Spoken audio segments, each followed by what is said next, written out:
Okay, there we go. So we're recording now. So we'll go ahead and start the presentation. And I'll start with the introduction of our speaker today. I'd like to introduce our speaker, Julie Brown. She has been a genealogist for 15 years, but became exclusively an Italian genealogist after successfully collecting the documents that her husband and children needed to claim Italian citizenship by descent. At her husband's appointment at the Italian consulate in San Francisco, the consular officer exclaimed "perfetto" after looking over each document and ended by suggesting that she start a business helping others claim their Italian citizenship. So she eventually did. Since then, Julie has helped many people discover their Italian past. Before 1920, 4 million Italian immigrants immigrated to the US. Today, 17 million Americans identify as having Italian origins.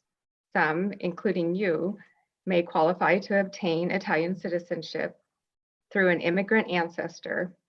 Julie Brown of Portland-based Bel Paese Genealogy will present an overview of how to obtain Italian citizenship by descent and the different types of service providers who can help you through the application process. Julie's website is www.belpaesegenealogy.com. Thank you, someone just posted in the chat, so great. And also that link will be sent out when we send out the recording about a week from now. And Julie's presentation will run for about 30 minutes. Then we'll have about 30 minutes available for Q&A session. Julie will answer as many questions as time allows. Don't forget to put your questions in the chat and we'll try to get them answered. And I will turn it over to Julie. So thank you, Julie, for joining us. Hi, everyone. Thank you, Italian Portland, for having me, and thank you to everyone for being here. Tonight, I'll be focusing on the acquisition of Italian citizenship by descent, also known as juris sanguinis. And I wanted to tell you that the woman in the photo there is my mother-in-law in 1961. And she's the middle link between my husband, Rob, and his grandfather, Domenico. And this is the lineage that Rob and our kids used to become citizens about 5 years ago. So I'm going to show you an overview of, this is an overview of part 1 of my talk, which is about the differences between Italian citizenship law and US citizenship law, and what a lineage looks like that will work for claiming Italian citizenship by descent. And then part 2 will be about how you prove that to the consulate, to whichever consulate you live in the jurisdiction of.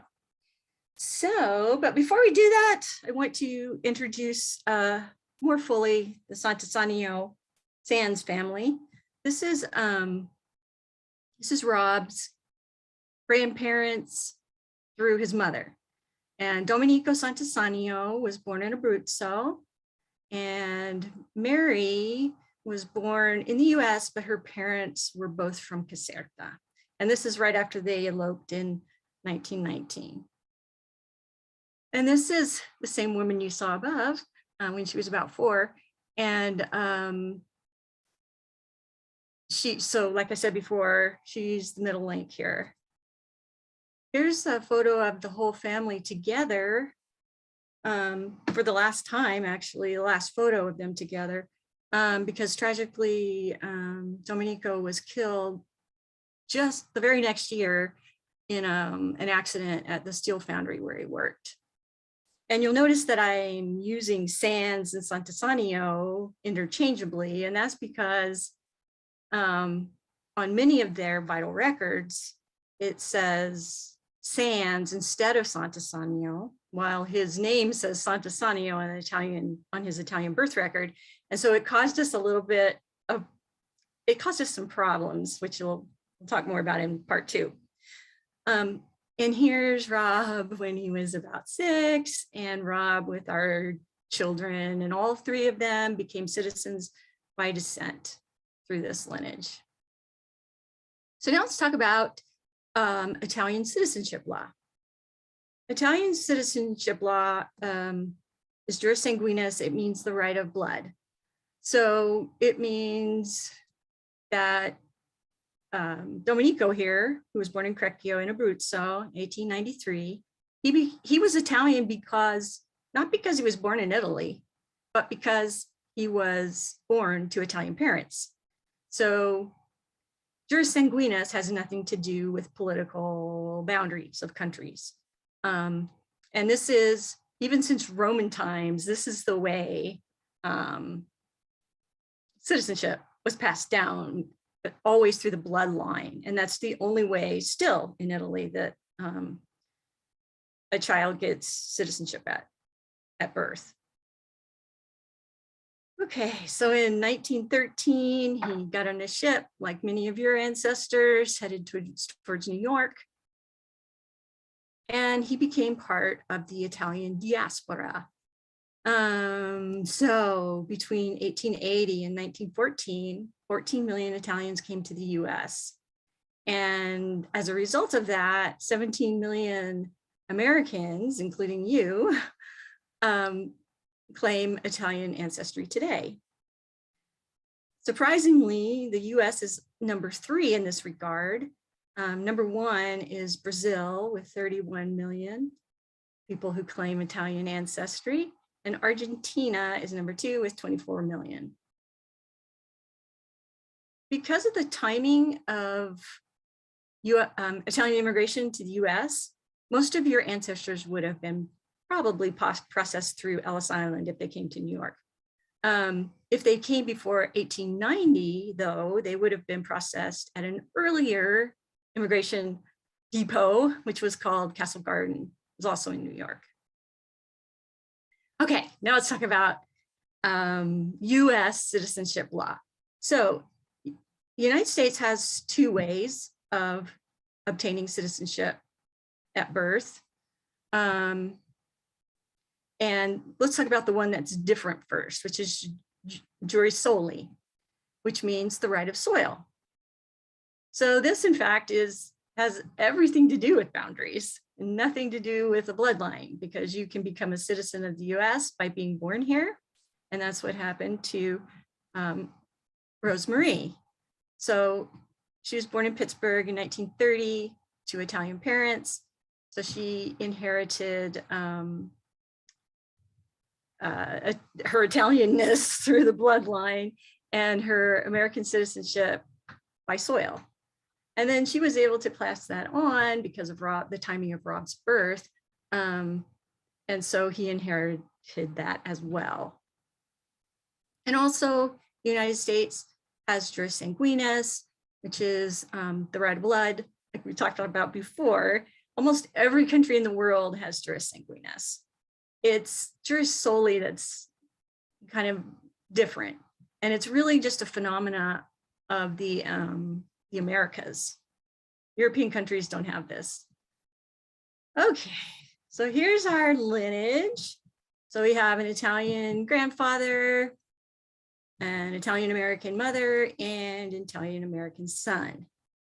So for this to work for citizenship by descent, we have to make sure that the lineage wasn't, as the consulate calls it, broken. Okay, so we're going to ask ourselves the question and go through some more citizenship law. Was the lineage broken according to Italian law? So let's go over here. We're going to do a timeline of Italian citizenship by descent, and 160 years of evolving Italian history needs to be applied to lineages to make sure that they qualify. So the first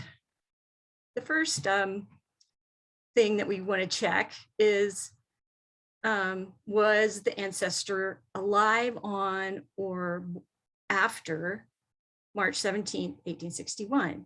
Because before 1861, Italy wasn't a country.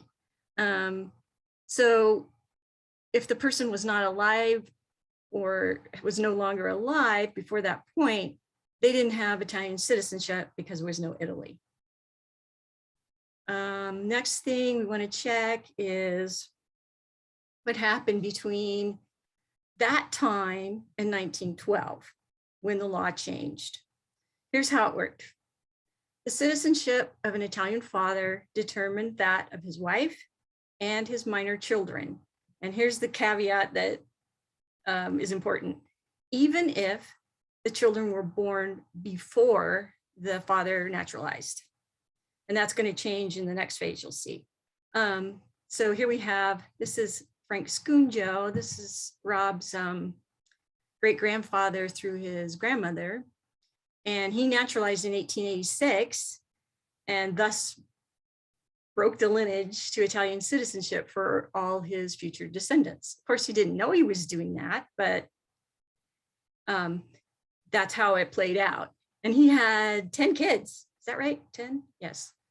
And this one right here is Rob's grandmother, Mary Scunjo. Okay, so after 1912, when the law changed up until 1948, things were different. And here's how they were different. So the naturalization of an Italian father determined that of his wife and any children born after his naturalization, which means any children born before his naturalization didn't affect them. So let's look at how this is just, I don't know these people, it's just a hypothetical Italian family. Let's imagine that this Italian man naturalized to become a US citizen in 1918. And then his oldest child was born in 1915. She would have an unbroken lineage going forward. But the little boy who was born in 1920, after the naturalization, would not. And this is often happens that the descendants of an immigrant ancestor, the older sibling, will have an unbroken lineage going forward, while the descendants of a younger sibling might not. And it seems like an arbitrary thing, but it's actually just the way the law has played out over time. Okay, 1948. After World War II, they wrote a constitution and women had control over their own citizenship for the first time. So here's how that worked in citizenship of descent. So if an Italian woman had children born after 1948, they could inherit Italian citizenship from her. So I know many of you have probably heard, you can't go through the female line. Well, you can under certain circumstances, and I'm not going to get into 1948 cases in this presentation, but you can ask me about that later if that's an interest of yours in Q&A. So this is what happened for Rob. Since he was born after 1948, he inherited Italian citizenship from his mother, who was born in 1930. Okay, so then we move forward to 1992. Some things remained the same. The law reaffirmed that Italian citizenship is acquired at birth by the right of blood, by the bloodline. This is different. This is the first time that Italy has allowed dual citizenship or multiple citizenships. And they started to allow the acquisition of Italian citizenship by descent, regardless of the number of generations, and allow people to claim it retroactively. So, you know, we're talking about Frank Scunjo and how he naturalized in 1886. Well, he had no idea that in 1992 this would become a law, and so, and also Rosemarie, even though I talked about her inheriting Italian citizenship, she could not do anything with it until 1992, when it was permissible to have dual citizenship. So that is why it's only been for very recently that this has been a thing. And so because of that, you may already be an Italian citizen, you just have to claim it. So let's go back up here and let's apply those 160 years of Italian law to our lineage to make sure that it's unbroken. And like I said down there, you might have 5 people in your lineage. You might have 4.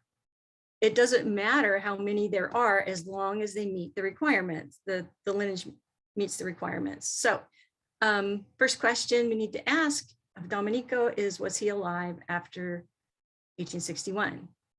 Yes, he wasn't born until 1893. Did Domenico naturalize before 1912 or before Rosemarie's birth? And what we discovered was that he never naturalized. In fact, he didn't have, he never had any interest in naturalizing. He didn't see why he should. So in that way, he left the lineage unbroken to move on to Rosemarie. And what you'll see, if you do a lot of these, what you'll see is that the break usually happens between the immigrant ancestor and the first person in the next, one of their children, who is the next person in line. In this case, though, it wasn't broken. And then Rosemarie was born in 1930. So now the next question, since Rob is going to be inheriting through the female line, we need to ask, was Rob born after 1948? Yes, he was born in 1963. So the lineage works, it's unbroken. And so now the next part is, how do you prove that? 1, you descend from that lineage, and also 2, that it is unbroken. And there's certain paperwork that the consulate demands, very specific paperwork, in fact. And we're gonna go ahead and go to that part now. So this is the beginning of part 2, where I'm going to talk about how you prove the lineage to the consulate. This consulate is in San Francisco. This is in fact where we went. And Rob and our kids had their appointments here, and we had the application accepted. So you should know, though, that there are 10 consulates in the US that process applications by, for citizenship by descent.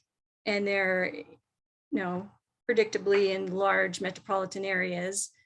And you can't choose which one you go to. Each consulate has a jurisdiction based on geography. So like San Francisco is Washington State goes there, and Oregon, and also parts of Northern California, and I believe Hawaii as well, but I'm not sure about that. But anyway, I'm gonna leave a link where you could go look to find out which jurisdiction you're in if you're not from the Portland area. Okay, now let's talk about the lineage. And I wanted to add here that when I say marriage, the marriage could be between 2 different sexes or same sex. It doesn't matter, the consulate accepts them equally. And also adoption, if you adopted a child and you were an Italian citizen, they become an Italian citizen. So just so kind because I'm not covering that in this part of it. Okay, so this is all about the paperwork. What we had for Domenico was Italian birth record, certificate of non-existence of record, certified copy of a 1930 US Census. And those last two are the proof of his not naturalizing, okay? And then his spouse's birth record, his marriage record, and his death record. And then we move on to Rosemary had a birth record, her spouse's birth record, and their marriage record. Rob, birth record, spouse's birth record, marriage record, and children's birth records. So you can see it's quite a lot of paper and it's very specific. They don't want you to bring any other documents than what they ask for. So let's, I want to talk a little bit more about how that works. So one thing you should know is that the lineage proof documents requirements are slightly different at different consulates. And also they tend to change over time. So for instance, when we went to San Francisco, we needed the birth records of the spouses. Well, now at San Francisco, they don't want those now. They only want the people in the direct line. So you have to really stay on top of it and also know your consulate well. Because for instance, there are still consulates in the US who want the spouse birth records. So you'll need to look closely at what your consulate wants. Okay, now here's the part where, remember I talked about early on about Sant'Assanio and Sands and how that caused us problems? Well, because the consulate demands only certain records, and they're all like vital records. If those vital records don't match with his Italian birth record, they don't want to take your application. So because they want to be crystal clear from your application that this is the same person. They don't want to have to make a judgment call. So what we did is we ended up, because his Italian birth record said Sant'Assanio, we changed all the records with a lawyer in Pennsylvania so that they would match his Italian birth record. And so it's not enough to just say, hey, here's all the records. You have to make them in the form that they want so that they have a crystal clear view of your lineage. Okay, so then after you get your documents together, you'll have to get translations of all the US records and apostilles. And this is another thing where it's different between consulates. Like there are some consulates right now who only want translations of the first two people in the lineage. As far as I know, San Francisco still wants all of them. So it's another reason to really stay on top of what your consulate wants. And if you don't know what an apostille is and you want to know, you can ask me in the Q&A. Okay, there's also some forms that are downloadable from the Italian consulate website that are part of this application too. And so, and some of them might need to be notarized. So just be aware of that. And then you'll also need to bring a copy of your passport and driver's license and other proof of residency, like a utility bill or something like that. This is where they check to make sure you went to the right consulate, because they want to make sure that they are serving the population that they're supposed to be. Okay, so now I know that some of you are saying, yeah, but so the elephant in the room is, how do I get an appointment? Okay, so this is a problem right now because interest in dual citizenship by descent has just, like in the last 10 years, just exploded. Okay, so as a result, the consulates are overwhelmed. They are there to serve Italians living abroad. Of course, part of their job is processing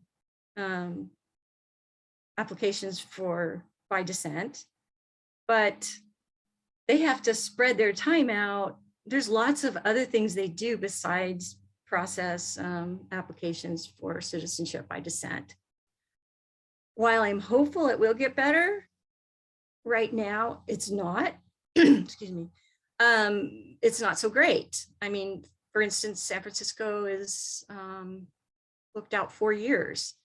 So if you want to ask me more about that in Q&A, I'll do my best. Okay, so why in the world would you want to do this to yourself? So, you know, because of the wait times, this could take 5 years. But so you have to decide, is it worth it to me or not? And when I look at that consulate and I see those 2 flags flying there, it's abundantly clear to me why we toughed it out and went through with it. Because when you become a citizen of Italy, you also become a citizen of the EU. So you can live, work, and travel within the EU without a visa. If you decide to live there indefinitely, you could have access to more affordable health care, and also maybe your kids will have a more affordable university education. There are free universities in Europe, believe it or not. And then finally, you can pass these benefits and the Italian citizenship onto your descendants. So let's say you get citizenship and so does your daughter, and then she has a son. As long as she registers his birth at the consulate where she is living abroad, you know, he will become a citizen as well. And as far as I know, you can do this indefinitely while you're living abroad. So that's a great gift to give to your grandchildren or your great-grandchildren. And so that's in fact the main reason that Rob and I did it, was because you just don't know what your children might want to do or your grandchildren might want to do. And so this was kind of a way to, I don't know, give them some access they wouldn't have otherwise. Okay, now let's talk about resources. All right, so when I did this, I did it by myself. And I can tell you it was hard and it was stressful, because I would read about stuff and think, okay, I think I understand it, but there was no one to like talk to and say, am I doing this right? Am I not? So if you plan to do this all by yourself, whoops, sorry about that. If you plan to do this all by yourself, then I would definitely ask to join this Facebook group. It's called Dual Italian US Citizenship Facebook group. And it's kind of a mixed bag. There's people on there who are professionals who chime in often about when people have questions, and that's awesome. What's hard though is that there's like 300,000 people in the group now. I mean, it's just crazy. And so you have to really sift through what's in there, maybe to find answers to questions that you have. But I would definitely do that if you want to do it by yourself. Okay, so like in the last 10 years, there's been lots of new full service Italian citizenship companies, and most of them operate this way. You give them authorization to order records on your behalf, and then they will collect everything for you, and then hold your application until it's completed. And if you just search on Italian citizenship companies, you'll see there's a bunch of them. And you can just some of them may give you, what do you call it? A free interview, you know, so that you can ask questions. I don't know, but there's lots of them out there. This is a great option for people who are really busy. If you're really busy, you don't have time to pay attention to emails coming in and having to respond and send order forms, etc., then that's the best option for you. So what I do, and I'm not the only one who does this, but what I do is you hold the application, not me. It's kind of an in between do-it-yourself and full service. What I will like research where your records are, find the naturalization record for you, find the Italian record, and then I will fill out the order forms for you to order it yourself. And then the record will come to you, not to me. And also I will keep you on track, and I'll keep a record of everything we do so we know where we are. And I do this by sharing, you know, a shared workspace, and then you can call me. I'm available for questions. So it's nice to have some time. For some people, it's nice to have someone, a real person to ask a question to. So that is pretty much it. And I guess I'll open it up to questions now. Actually, we have some questions in the people put in the chat, so I'll start going through those. Okay. Okay, so the first one, this might be a little too complicated for, we might have to handle this one, but it's about she has a duplicate certificate of naturalization that's dated 1942. There's a type note that says naturalized by Alameda County, Oakland, California, April 12th, 1923. Mm-hmm. Does this mean he became a citizen, a US citizen in 1923, or is this the date of the duplicate certificate? Well, which is 1942. Yeah, I would have to see it. Yeah, I okay. can't really, I don't want to say something wrong here because I can't see it. Okay. Weird, I mean, you would be surprised how many, you know, you think naturalization is pretty straightforward, but little things like this come up, and I would be happy to go over this with the person who asked that. Okay, so that person could just send you an email from on your website. You have a contact place, so that person could just send you a note. Yeah. Yes. Okay. And probably, and then, you know, attach the image and what's involved in figuring that out. Okay. Well, it might be an easy yes or no, or it might be more complicated. I don't know. Okay. The next question, my Nona was also born in Pittsburgh to Italian parents around that time. Mm-hmm. And my mom was actually also born to Italian parents around that time as well. So a lot of Italians in Pittsburgh. Yeah. Okay, so the next question, my father was born in Italy, but naturalized before I was born. Can I still claim Italian citizenship? Okay. No.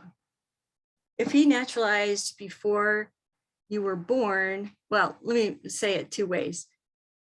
You would not qualify through the paternal line because he naturalized before you were born, which means that you, from your father, you inherited, you know, whatever naturalization it was. I'm assuming it was US. So, however, you might qualify through the maternal line.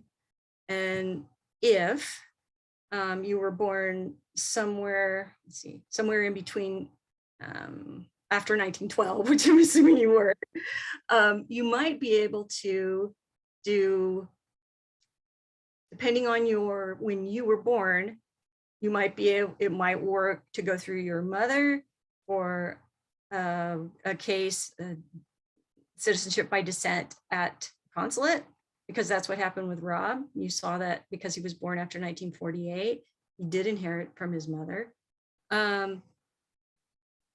But if the timing doesn't work out, you can still do what is called the 1948 case. And so how that works is that you have to hire an Italian lawyer. And then they bring it before a court, because at some point in time, I believe it was 2009, it was declared unconstitutional that the law of 1912, which prevented women from controlling their own citizenship. So you can't go with a 1948 case. The person can't be born, before 1912. But if it was after, in that time frame where 1912 to 1948, it might work. And again, I can't say for sure until I see more specific dates and all that. But it is still possible to go through the female line in some cases. And I've found that a lot of people don't know that. It's assume that they can't do it.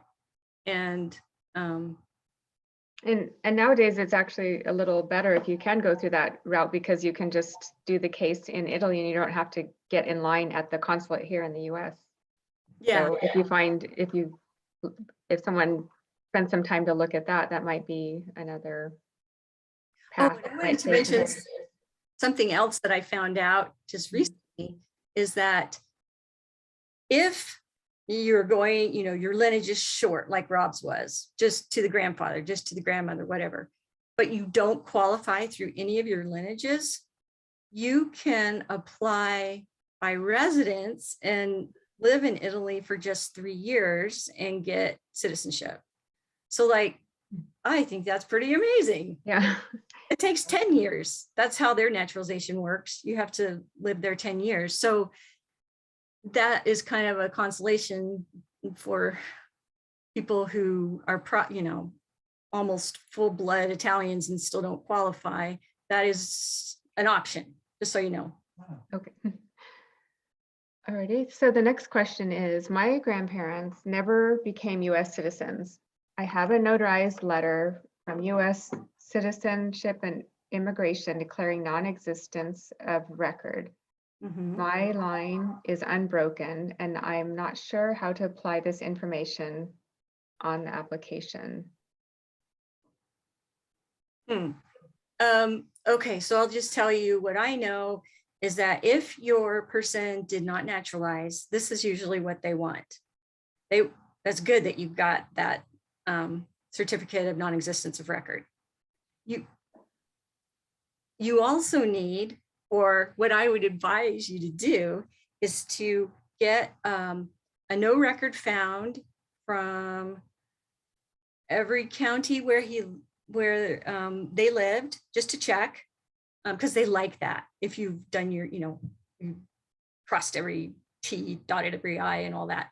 So get a search done every place they lived to see if a county has their records, and they probably don't. I mean, you probably know that they didn't naturalize, but I'm just saying the consulate likes that you have done your homework.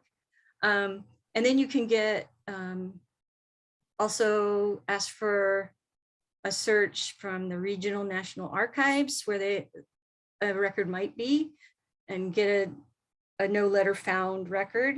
And then also, if it's possible, I mean, I don't know what the time frame here is, but you saw that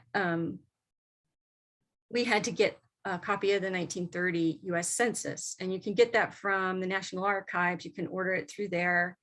It has to be a certified copy. And the reason they want that is just another bit of evidence that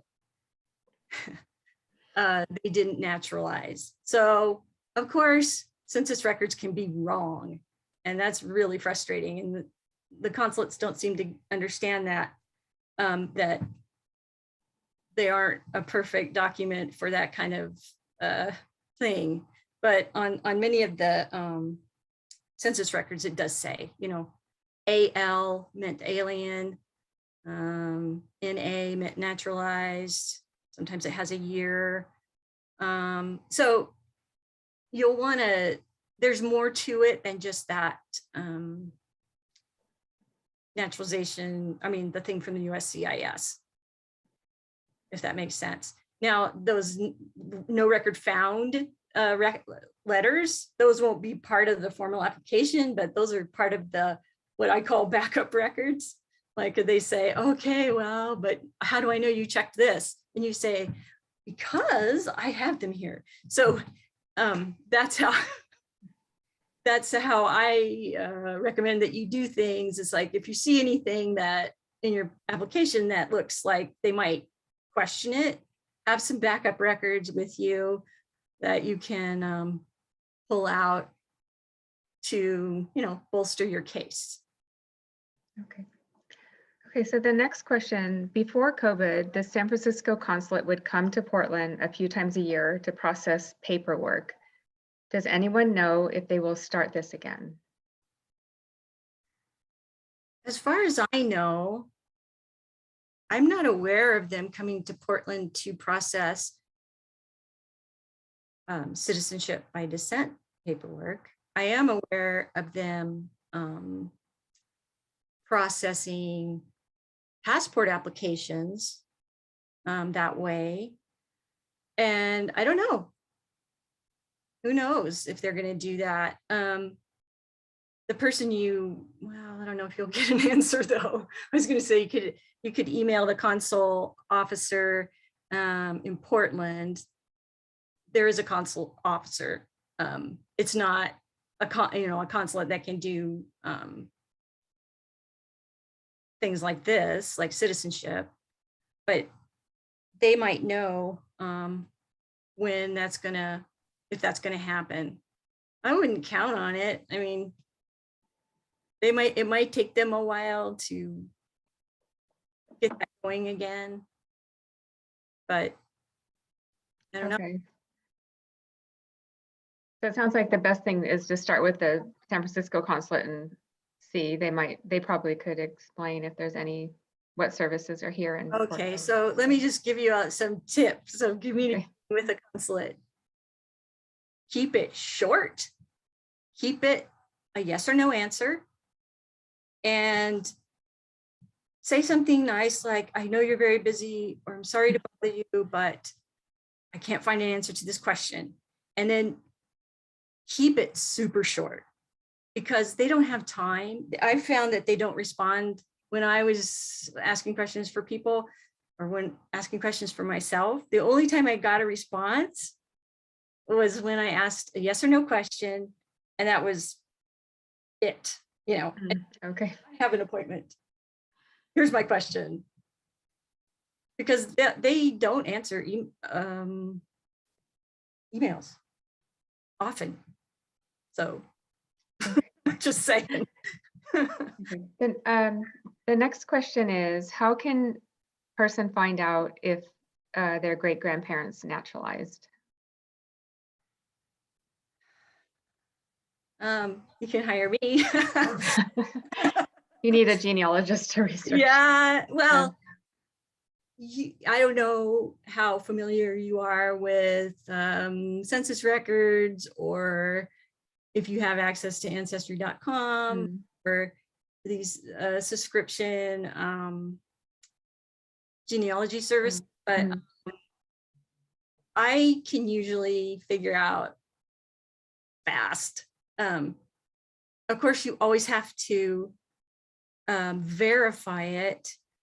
I don't ever like to say, from the census record that it's an absolute, because like I said, census records can be wrong. And I've seen many that are. So, but I can at least, sometimes I might find the actual naturalization record online, and then all you have to do is order it from whatever regional archives has it, an certified copy. It comes really nice, like Italians love this. It's got like a gold seal and red ribbon on it. And, I know for my 4 Italian grandparents, we were actually able to, on ancestry.com, find the naturalization dates. So Oh, that was yeah. our key. Yeah, so it was, Sometimes we you were able can't. to like find enough, like we couldn't, like you said, you still have to verify and get the correct Exactly. certified document, but we did find a lot of information on Ancestry. I think it's a really The good place to get help. earlier naturalizations, okay, the really early ones are hard to find. It's kind of the middle range that's easier. And then once it gets past a certain date, like the 1940s, it gets harder because you might have to file a FOIA request or The Freedom of Information Act. FOIA, yeah, Freedom of to get access to that kind of stuff, because sometimes it can have, you know, children's names on it and they don't want to you know, show information that is private. So the other thing you can do, but you should be prepared for a very long wait, is you can have the USCIS genealogy department do a search for you. You can do it what's called an index search. Like if you've checked everywhere you can think of and you can't find anything, you could ask them to do a search for you. But like they got really backed up during COVID. So like it's taking like a year to get an answer, which is unfortunate. But if you don't have an appointment for 3 years, it's okay, right? It just takes time. So another question is someone's asking if they need a US passport to apply for the Italian dual citizenship. That's an interesting question. Well, I don't know. They did ask for our passports, but that doesn't mean, I mean, I assume that if you didn't have one, but wait a second, you need a passport. You want to go to Italy, right? So yeah, okay. Get a passport and go visit Italy. But yeah, it's easy to get a US passport, so you might as well just do it, right? So, yeah. But I don't know that you absolutely have to have it. But okay, recommend it. Okay, and then does the consulate require that you speak Italian at the appointment? No. No, okay. Love it if you do. You get big points for speaking Italian. And for people who will get citizenship by descent, you know, the people in the direct line, you don't have to be able to speak Italian. But I really recommend having Italian classes. And there's a great school in Portland called Scuola Italiana di Portland. And I've gone there for years and they're really good. And you can learn Italian that way. You learn, I mean, the difference when you know Italian, when you go there, you really feel like you're in it. Yeah, I learned Italian at the Scuola Italia in Portland as well. And it does make a huge difference when you go to Italy. If you understand, you get so much more out of the experience. So I completely agree with you. But if you apply by marriage, so like what I have to do, because I'm not Italian, sadly, but I'm applying through Rob, I have to be able to speak Italian at the B1 level, which is like the beginning intermediate level. And you have to pass a test. And I've already passed the test, but just know that if your spouse wants to do it too, they should go to class with you. Okay, and then there's a comment from someone. I'm just going to read it. It's not a question, but it's just someone's experience. So 9/13, I was awarded my Italian citizenship, and it took us about 2 years to get all the paperwork in order and approved. My parents, who went through the process for the family, moved back to my father's hometown and live permanently. I go to visit twice a year and very happy about it. Very happy that they went through the process. So that's another story. So there's just no way. It's such a beautiful way to, you know, learn about your ancestors past. And, you know, like like you did, Natalie, you're living in their house. Yeah. Mm. I mean, and then this person, they're living in the town. So it's a beautiful thing. And, you know, Italy is one of the only country, only a few, there's a few others in Europe that do this descent, citizenship by descent, without limitations on generations. So it's a great thing that they're doing, in my opinion. Yeah, yeah, it's really exciting.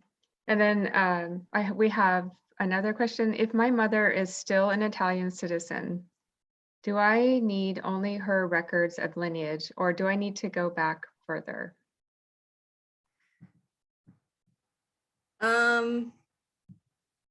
Okay, I would say I had someone like this actually, and it seemed kind of ridiculous, but we actually had to do an application that started with her mother because she was born in Italy, and we had to do find out if she naturalized. She didn't. She promised her dad she wouldn't, so she never did. But so we had to get like the never naturalized stuff, like their letter from USCIS, non-existence of record. It was so early that we couldn't even get the census record for her because she was only born in 1946, I think. So you have to have you have to do an application. So, but you don't, if she was born in Italy, you don't have to go back further than that. You can start with her. Okay. That makes sense. This question, I'm not sure if you know, but it says, with dual citizenship, to partake in the free university education in Italy, is there a residency requirement, or could a student from the US just enroll and move over for school? Well, if you are a citizen, is this person a citizen already or no? Dual citizenship.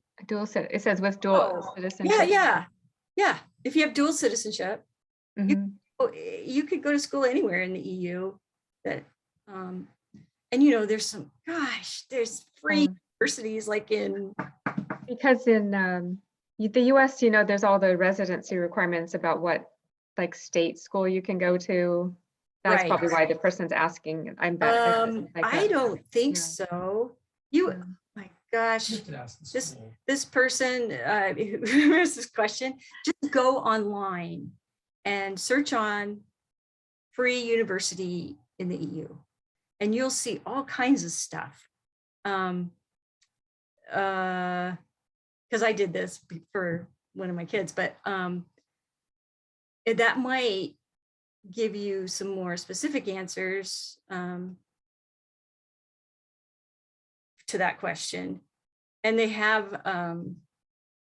all have English pages because, you know, this is how it is in Europe, really.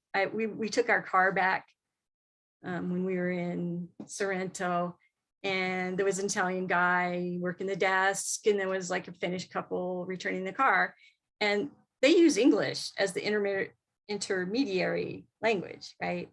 So it's not like you can depend on, if you go to a little town in Italy, they probably won't know English. But what I'm saying is at the university level, there are even free programs in English at certain universities in the EU, which, you know, how can you turn that down?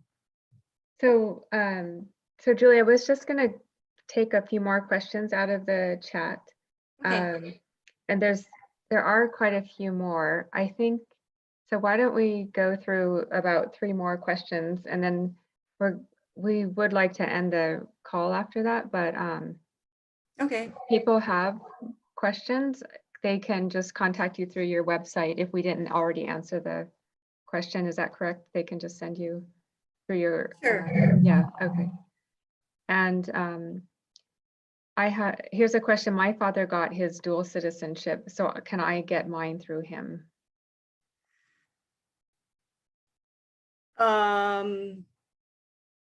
Okay, there's some layers to this question.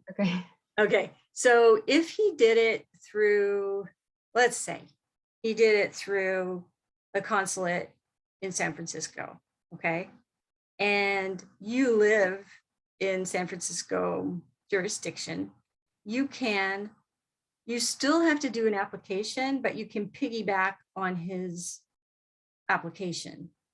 You can say, okay, here's my records, but I'm related to my dad who already applied here.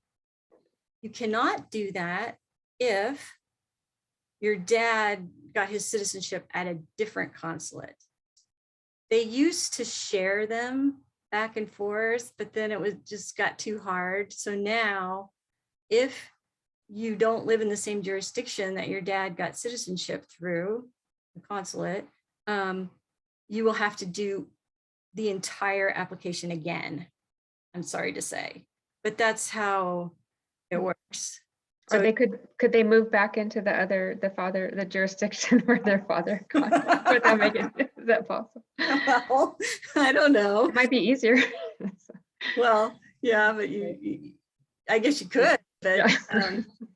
I know it's really just awkward when there's these kind of what seems like arbitrary decisions to just make it harder.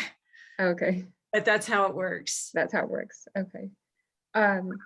This question is, your slide showed a verified 1930 census as one of the documents provided. Was that required or just helpful in the process? That was required. It was required. And it had to be, that's because he didn't naturalize. It's not required if you have a naturalization record that proves that they naturalized. Mm-hmm. In the census. It's only if you're proving that they did not naturalize.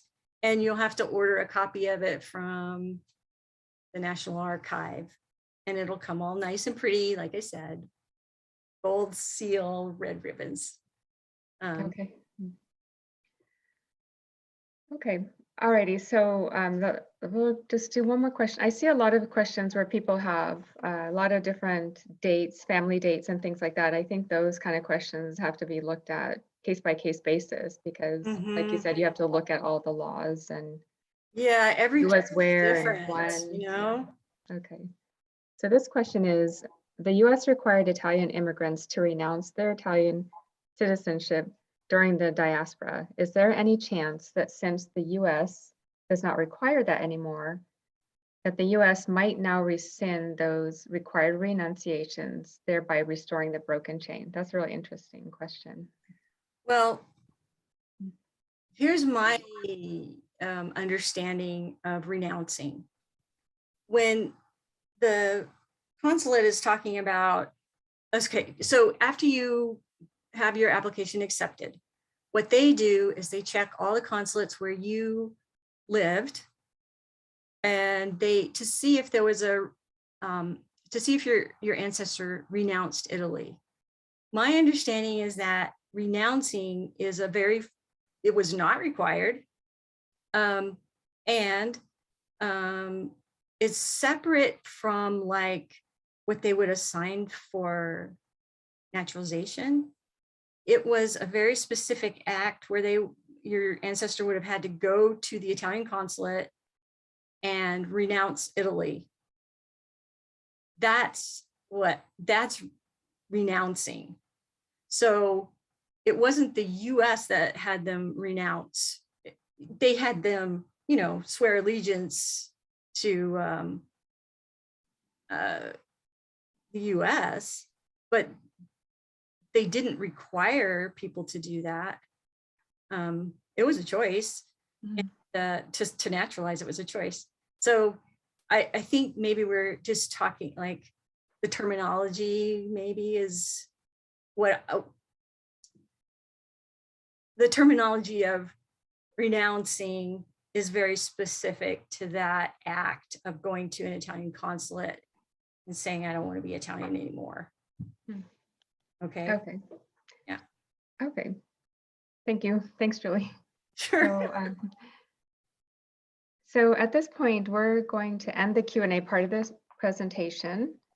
And thank you, Julie, for an amazing and informative presentation, and Oh, also thank the you. history of your family. Very, very well done.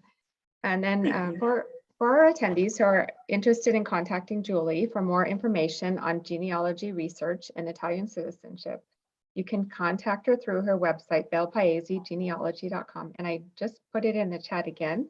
We'll also send it out in a follow-up email. The event recording will be uploaded to Italian Portland YouTube channel, and all attendees will receive an email with the YouTube link about a week from now. We are working on the schedule for events for the remainder of 2022. We will not have an event in April, but soon we will share more information on exciting events planned for May and forward. Our next newsletter will come out later this month with announcements of these future events. So at this point, thank you all for joining, and we're going to close the Zoom call and end the recording. So we'll see you all at the next event. Thanks for being